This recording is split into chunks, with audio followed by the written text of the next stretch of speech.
A paz do Senhor, meus irmãos, minhas irmãs, sejam muito bem-vindos ao nosso canal. É Tempo de Ensinar EBD, um canal exclusivo para os amantes da Escola Bíblica Dominical. Você aí já me conhece, eu sou Adriano Recobelo, sou presbítero da Assembleia de Deus aqui da Cidade Franca, interior de São Paulo. Também sou professor da Escola Bíblica Dominical. Ministro aulas também no CAPED, que é o Centro de Aperfeiçoamento de Professores da Escola Dominical. E hoje nós estamos aqui para mais uma aula espetacular, uma aula maravilhosa que irá agregar a nossa vida espiritual. Hoje iremos estudar a lição de número 4.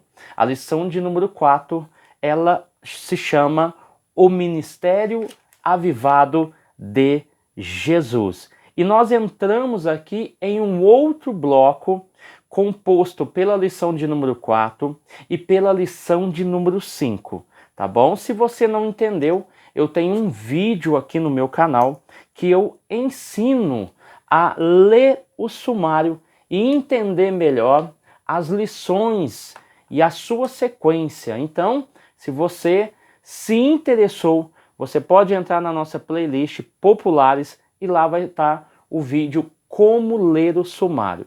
Lá você vai compreender melhor e vai elaborar as suas aulas, ok?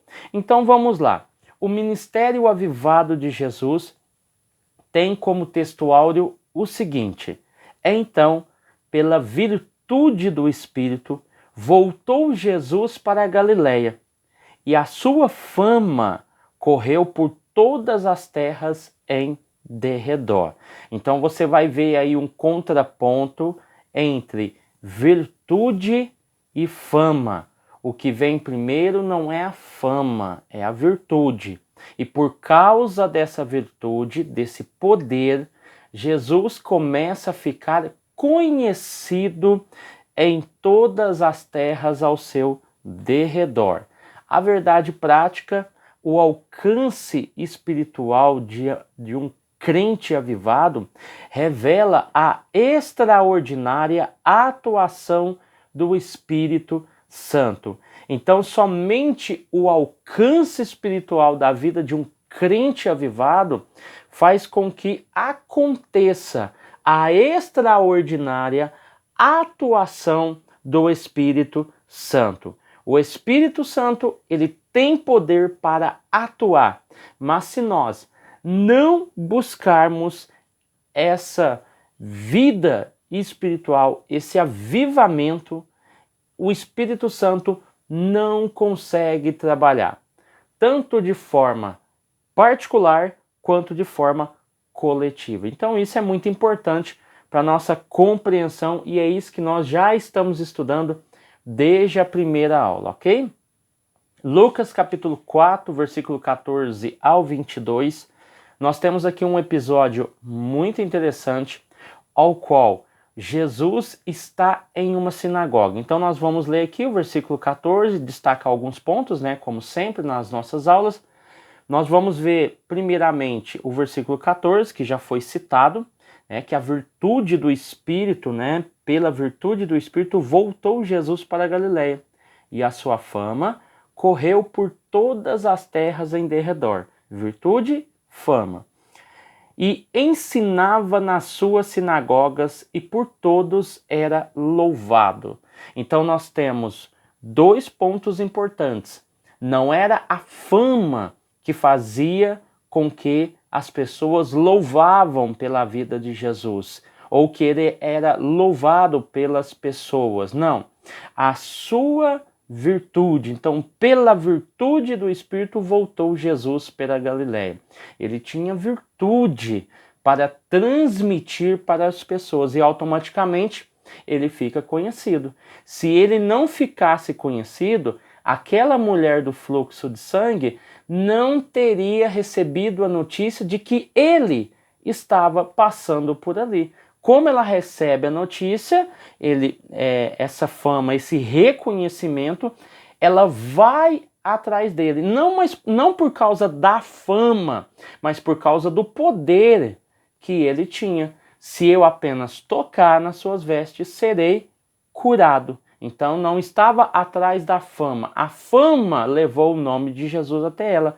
Mas o que levou a moça, a mulher, até Jesus não foi a fama, foi o poder, foi a virtude que tinha nele. Entendeu aí? Então vamos lá. E chegando em Nazaré, onde fora criada, entrou num dia de sábado. E a primeira questão aqui, né, outra questão importante é que ele se levantou para ler. Então, esse ato de se levantar para ler mostra o propósito, mostra a missão que Jesus tinha, porque ele tinha virtude, ele era conhecido, e não apenas conhecido, mas o Espírito do Senhor trabalhava através da vida de Jesus. Então, ele fez jus à sua missão. Levantou-se para ler.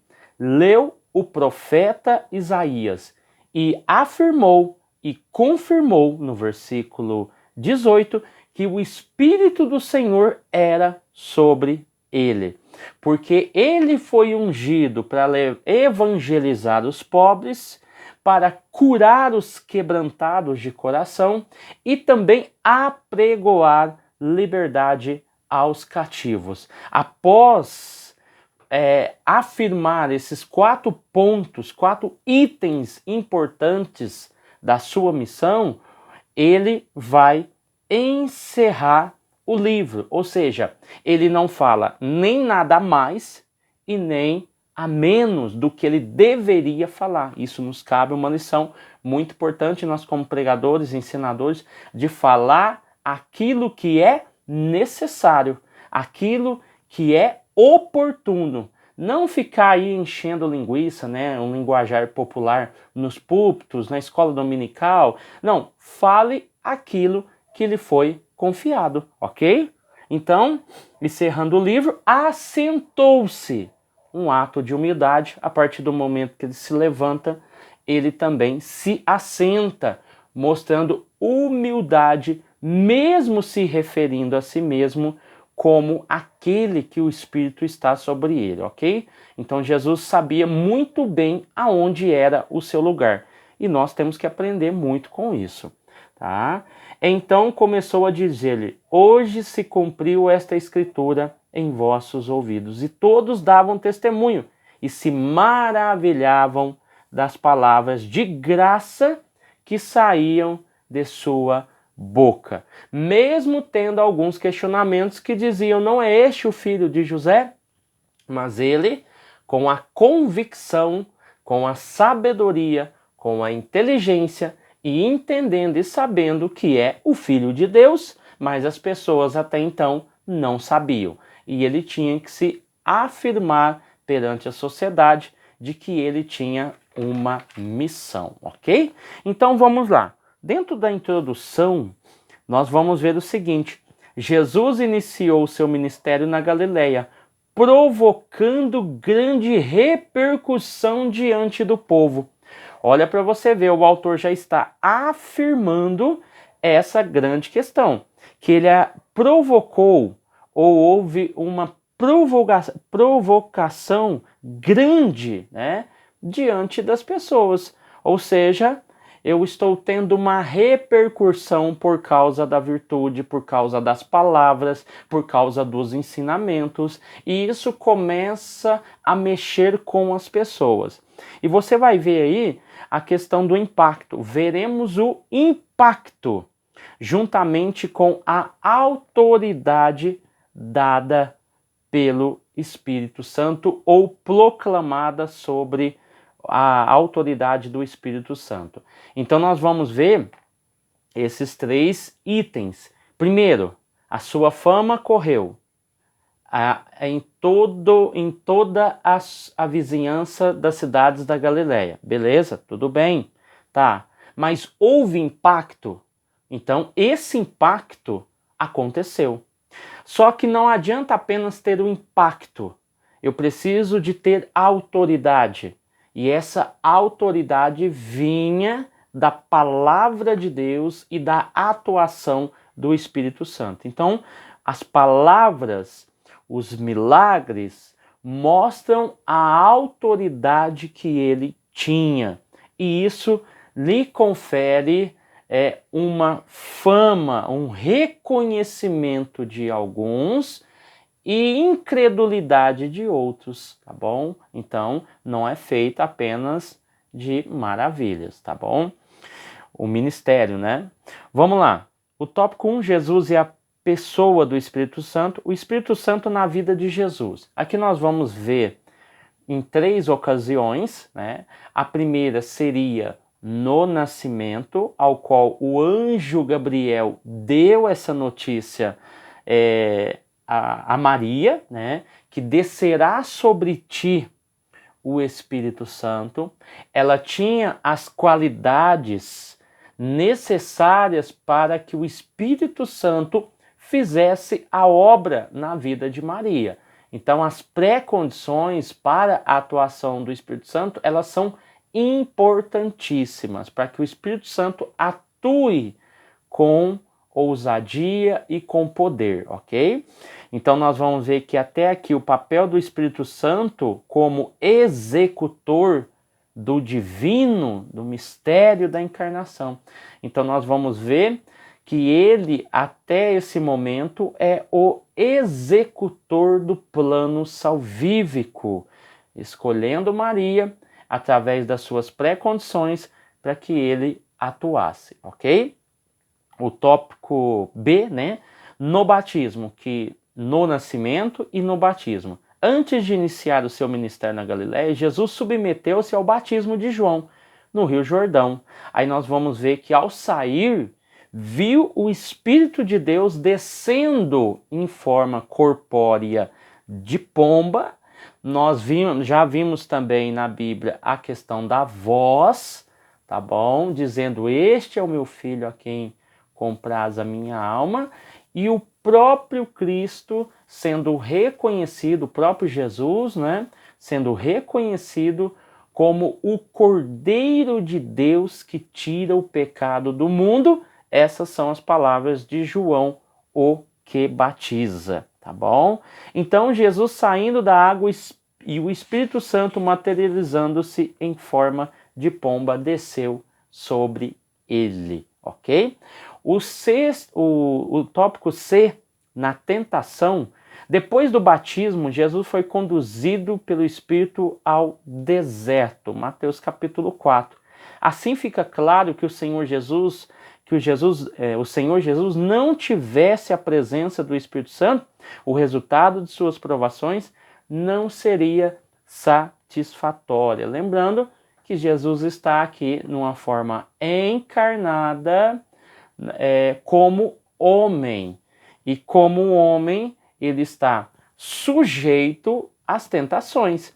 É por isso que o diabo ele vai tentar Jesus para ver se consegue, através do lado humano, destruir a obra salvadora de Deus. Então você vê esse ataque e essa ação do diabo, tá bom? Isso na tentação. Então, aqui, o autor, ele tenta nos mostrar esse paralelo. Como a pessoa de Jesus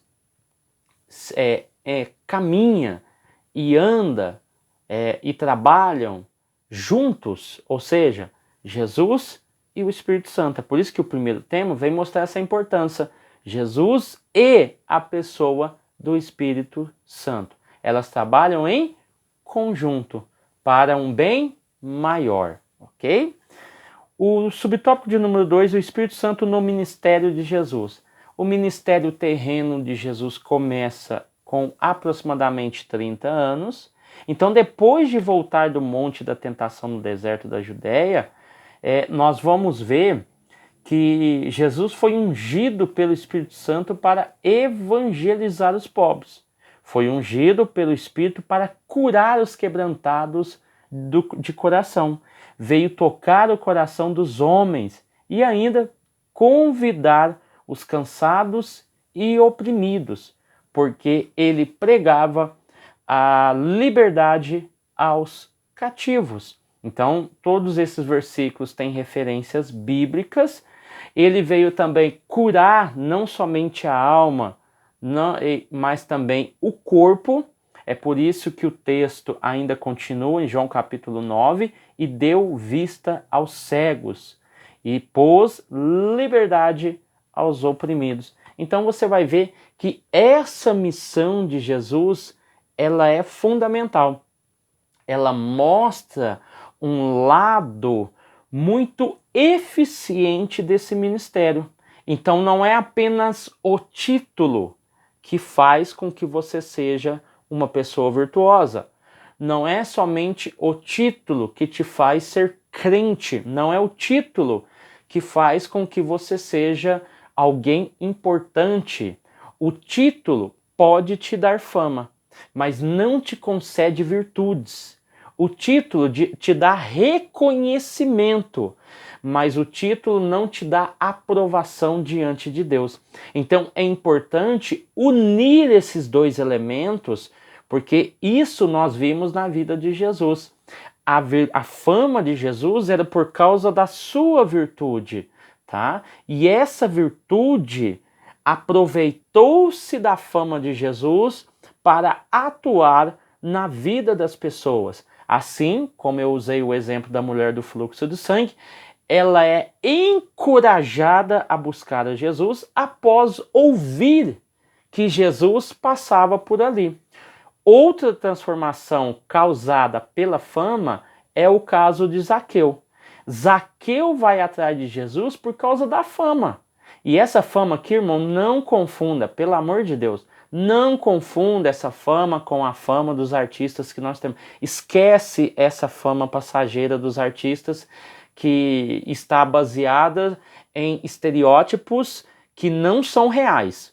Fama baseada em estereótipos de Instagram, Facebook, WhatsApp, não faça essa comparação que não tem nada a ver, tá? Esse reconhecimento era por causa das suas obras, era por causa daquilo que ele era por causa daquilo que ele fazia. O Espírito Santo atuava na vida dele, e por causa dessa atuação, ele recebe e ele faz com que o plano salvífico acontecesse, salvação, resgatar. Então não é somente a alma, é o espírito, e as pessoas são curadas, transformadas por causa dessa virtude, tá bom? E a fama o ajudou a alcançar esses objetivos, tá bom? Então não confunda essa fama de Jesus com a fama atual. Quem não aparece não é visto. Não, nós não estamos vivendo aqui de fachada, irmão. Cristão não vive de fachada.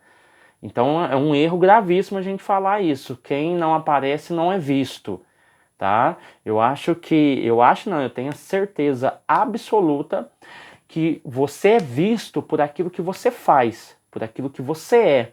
O bom obreiro, a boa obreira, ela é reconhecida pelas suas ações, por aquilo que ela fala, por aquilo que ela faz. Então esquece essa questão de eu tenho que aparecer no Facebook. Deus vai te dar as estratégias necessárias. Deus vai te abençoar de forma especial e na hora certa, no momento certo, sem ser de maneira prematura, precoce, e também não sendo de maneira tardia, como se Deus estivesse te esquecendo. Não, é no momento certo. Deus vai abençoar, Deus vai abrir as portas, a igreja vai crescer, o ministério vai fluir e assim Deus vai abençoando a vida do cristão. Então não precisa de desespero. Deus está no comando. É difícil aceitar isso? É muito difícil. Queremos fama, queremos prestígio, mas isso nada vale para o reino se você não tiver a presença de Deus para que o nome do Senhor seja glorificado. A fama, o reconhecimento, vamos pegar um exemplo também muito claro, Billy Graham. Quer falar de um homem cristão, pastor, pregador, que tinha fama mundial como Billy Graham? Poucos no século 21 tinha tanta fama como Billy Graham. Então você vai ver que não era somente o reconhecimento das pessoas cristãs e não cristãs, de reis, de rainhas, na verdade, que chegou até convidar Billy Graham a Rainha Elizabeth convidou Billy Graham para ir para o Palácio de Buckingham. Buckingham. E você vai ver que o reconhecimento, a fama, percorreu vários países. E ele aproveitou-se dessa fama para anunciar a palavra de Deus a tempo e fora de tempo. Então você vai ver que é assim que Deus trabalha. Tem muita gente que vai viver no anonimato, mas isso não significa que Deus não está com você. Mas tem pessoas, mulheres e homens, que vai ter daqui para frente ou já está tendo uma grande notoriedade na sua cidade, no seu estado e até no país ou fora dele. Isso nós vemos. Até professores de escola dominical hoje estão tendo aí um alcance muito grande. Se você fizer uma rápida pesquisa aí, você vai ver que hoje existe ensinadores no YouTube, né, professores de escola dominical, que viajam o Brasil inteiro.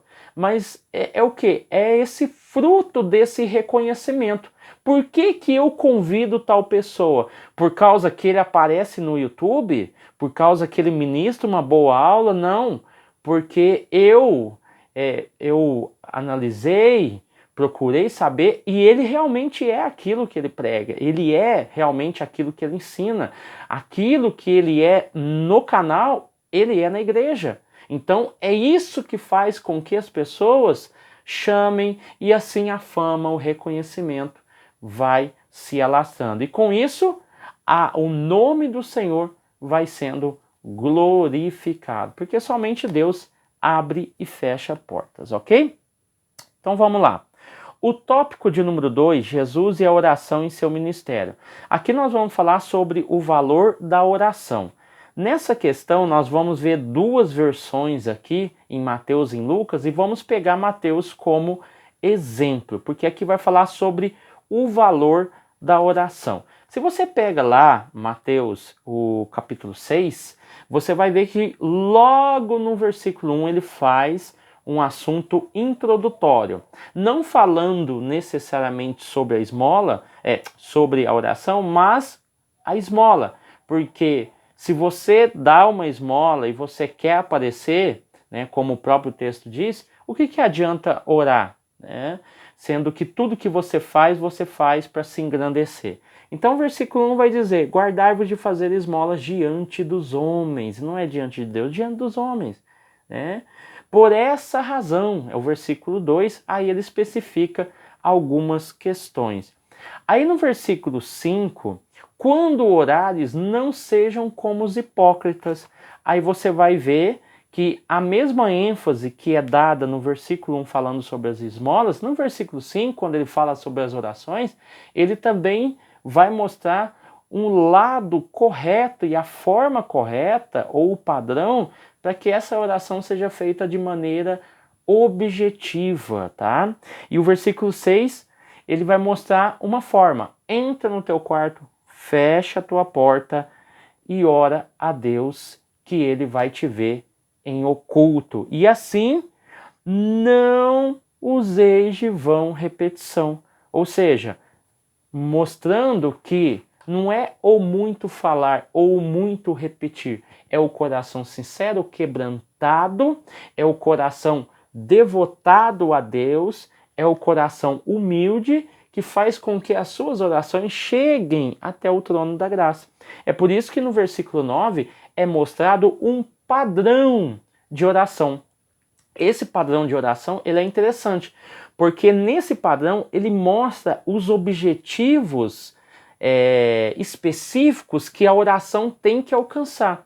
Então, quando você olha a oração do Pai Nosso, você pega, por exemplo, a ideia do pertencimento, né? Pai Nosso, já começa assim. Santificado seja o teu nome. Então, não adianta apenas eu especificar que esse Pai é meu, ou o sentimento de pertencimento, se eu não reconheço a sua divindade e o seu poder. Aí você vai ver que a ideia do reino, vinda do reino, né, vem também a vontade de Deus. Então, esse reino, ele é inclusivo. Mas para eu estar dentro do reino, eu já falei isso em outros livros, em outras revistas, tem muita gente que está fora do reino. Porque se eu entrar no reino, eu tenho normas, regras, condutas para que eu possa me encaixar nesse reino. Então, essas regras, normas e condutas faz com que muita gente se desista de entrar no reino. Porque existem padrões lá, existe a vontade de Deus. Aí você vai ver a necessidade do dai-nos o pão nosso, né? A confissão dos pecados e o pedido de perdão, a súplica por proteção de Deus, tá? E entendendo, finalizando a oração, falando que dele é o reino, não somente o reino, o poder e a glória para sempre. Não é hoje, não é ontem, não é para amanhã, é para sempre. Então nós temos aqui elementos essenciais para que uma oração seja objetiva, que seja produtiva e que gere frutos na pessoa que está orando. Uma vida de oração. Nós vamos ver que ele orou para escolher os seus discípulos, né? A oração exige responsabilidade, a oração exige prudência, a oração exige sabedoria. Pedis e não recebeis. Por que pedis e não recebeis? Porque pedides mal para gastardes em vossos deleites. Tá? É o que Tiago fala para nós concernente à oração, tá bom? Então você vai ver que ele envia os 70 discípulos, né?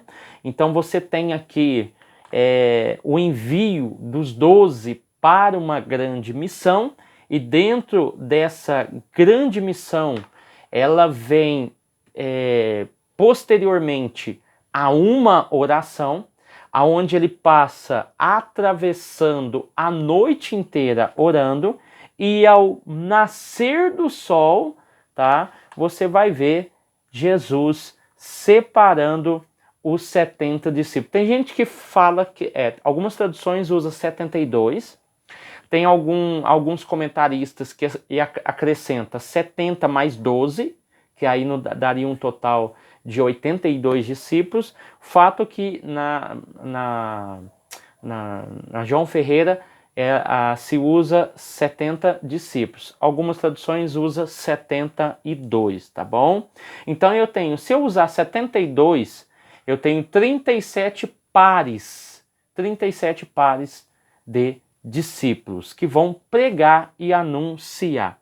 Aí você vai ver, isso é muito interessante, quando Jesus vai orar, ele passa a noite inteira orando, e pela manhã, é de manhãzinha o texto fala, é de manhã, ao nascer do sol, você vai ver os discípulos lá. Então olha que interessante, a disposição dos discípulos me impressiona, porque nós não é que valorizamos, nós enfatizamos muito a oração de Jesus. Isso é importante, temos que valorizar. Mas a disposição dos discípulos de estarem lá pela manhã para receber uma ordem, ela é fantástica. Porque se você pega os discípulos que foram com Jesus para o monte do Getsemane, você vai ver que quando Jesus volta, eles estão dormindo. Talvez por cansaço, por causa de uma coisa ou outra, não havia essa disposição. Nós não sabemos o que aconteceu para que esses discípulos estivessem tão desatentos e tão indispostos ao ponto de dormir. E interessante que aqui é o contrário. Aqui os discípulos já estão dispostos. Então, essa oração, ela é interessante. Ela prepara esse povo que está esperando uma ordem, esperando uma missão para eles cumprirem.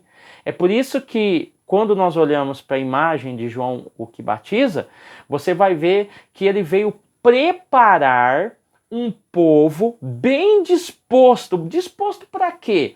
Disposto para acompanhar, largar tudo o que for preciso para acompanhar Jesus. A missão de João, ela foi uma batistaca, ao qual colocou esses alicerces para que Jesus entrasse em cena e continuasse a obra da salvação. Então ele veio preparar um povo bem disposto. Aqui aconteceu a mesma coisa. Jesus ora e através da sua oração você vai ver que esse povo é preparado. Então o líder, ele tem um papel muito fundamental. Ele ora para os seus liderados. E esses liderados são tocados, são avivados pelo Espírito Santo ao ponto de se sentirem preparados a qualquer hora e a qualquer momento. Entendendo aqui também, né, se você olhar o texto, que a seara é grande, é muito grande. Eu tenho aqui 70 discípulos, ou 72, e eles estão preparados para seguir Jesus. A seara é muito grande, mas são poucos os ceifeiros. Por quê? Por que são poucos? Porque as dificuldades, elas são muitas. Porque a partir do momento que Jesus fala que ele envia cordeiros em meio de lobos, eu já tenho uma parte daqueles discípulos que diz, isso não é comigo. Quando ele cita que era para apenas eles levarem o necessário, outra parte diz, assim eu não quero, eu gosto de coisa boa, eu quero viver bem. Então eu já tenho uma parte que já se afasta da missão.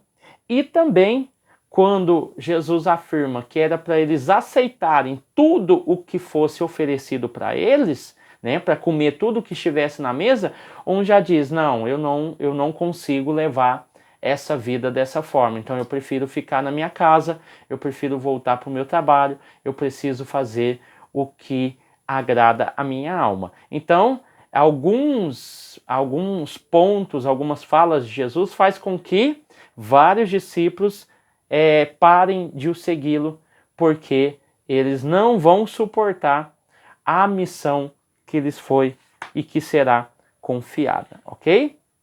Então, vamos lá. O tópico 3, uma vida na unção do Espírito. Aqui eu tenho a questão de unção. Na verdade, nos referimos a uma vida de serviço, né?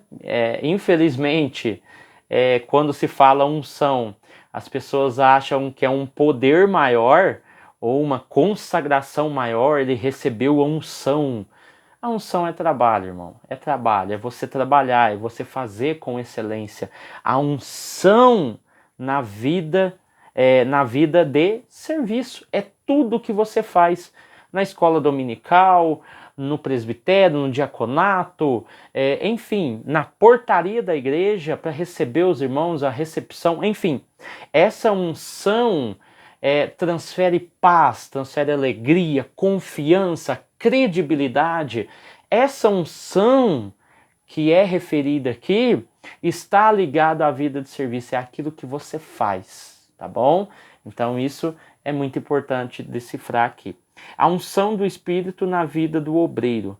Ele exerce liderança administrativa, a atividade de ensino, ou seja, também na música cristã, ou seja, por isso é muito fácil essas atividades caírem na rotina, se tornarem meramente burocráticas.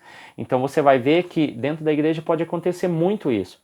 As pessoas começam a fazer alguma coisa, não são, e faz bem, e vai atrás, e corre, e luta, e quando vai ver, a pessoa cai na rotina, cai na burocracia, e isso não é bom, tá? Porque se você é professor, nós estamos falando para uma grande maioria de irmãos e irmãs que é professor, professora, e às vezes até tem outra função, além de professor e professora, entenda uma coisa, não deixe isso cair na rotina. Isso daqui que vocês estão vendo, né, eu tenho mais um pouco aqui para cima, são livros, tá? Livros, eles não são feitos para enfeitar o cenário desse vídeo aqui e do nosso canal, pelo contrário, ele exerce muita influência sobre a minha vida. Só que eu não posso deixar a minha parte do ensino cair na rotina. Ah, eu não preciso de estudar, eu não preciso de ver isso, eu não preciso mais daquilo. E isso daqui começa a ficar abandonado, começa a virar bolor de prateleira. Então isso não é bom. Eu tenho que estar sempre ativo, sempre procurando entender, sempre procurando conhecer não somente sobre a Bíblia, conhecer sobre política, conhecer sobre economia, conhecer sobre artes, conhecer sobre cultura, conhecer sobre a história da humanidade, ou seja, eu preciso me movimentar, eu preciso me atualizar, e isso é importante. Nunca deixe o seu ministério cair na rotina. Faça sempre o melhor. Dê cada aula como se fosse a última aula da sua vida. Isso é importante, é muito forte. Dê a aula, independente se tem 2 alunos, se tem 3 alunos, se tem 4 alunos, dê a aula com maestria. Eu lembro de um irmão, quando eu dava aula no IBAD avançado, um irmão chegou em mim depois de muito tempo, acabou o curso, e ele falou assim: irmão Adriano, sabe por que eu te admiro? Né? Eu falei assim, por quê? Ele falou assim, quando nós tínhamos a sala cheia, você dava a aula com excelência e era muito bom. Mas quando os alunos diminuíram, o seu nível de aula continuou o mesmo. E eu entendi que isso é muito importante para o aluno, porque o aluno sente isso. Se você entra numa sala de aula e você vê que tem 3, 4 alunos, você fala assim, mas eu não deveria ter estudado tudo isso se eu soubesse disso. Deixa daqui para cá porque só tem 4 alunos, então não é necessário. Dê a sua melhor aula. Não deixe cair na rotina. Não deixe que essas coisas te frustrem, porque você foi chamado para isso. Independente se tem 2 ou 3. Se a presença do Espírito Santo e a presença de Cristo se confirma quando tiver 2 ou 3 reunidos no meu nome, por que eu vou se sentir inferiorizado se tiver 2 ou 3 ou 4 alunos? Sendo que a presença de Jesus se faz presente com 2 ou 3. Então olha para você ver que é importante, que privilégio que Deus está nos dando, amém? A unção do Espírito Santo na vida do crente. Então você vai ver que não é privilégio, né, apenas dos que exercem vocação ministerial na igreja local. A palavra de Deus diz que nós somos o sacerdócio real, mas precisamente Deus chamou cada crente a comunicar o evangelho em todos os lugares do seu ambiente, né? Então nós vamos ver que então exerceremos influência poderosa em nossa família, faculdade, local de trabalho, em qualquer esfera da sociedade. É para isso que Deus te chamou. É para isso que Deus quer você. Para ser transformador, o agente transformador e edificador da sociedade.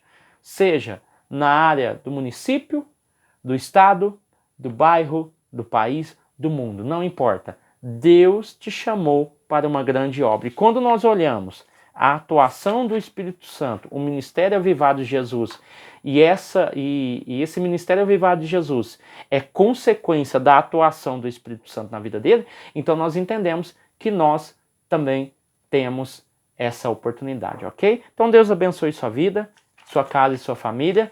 Ficamos aí até o próximo vídeo. Não se esqueça, compartilhe o nosso vídeo, deixe o seu like, deixe o seu comentário, e se quiser ajudar o nosso canal na compra do nosso microfone, o Pix estará disponível na descrição do vídeo, amém? Deus abençoe você, sua casa e sua família, e até o próximo vídeo, em nome de Jesus.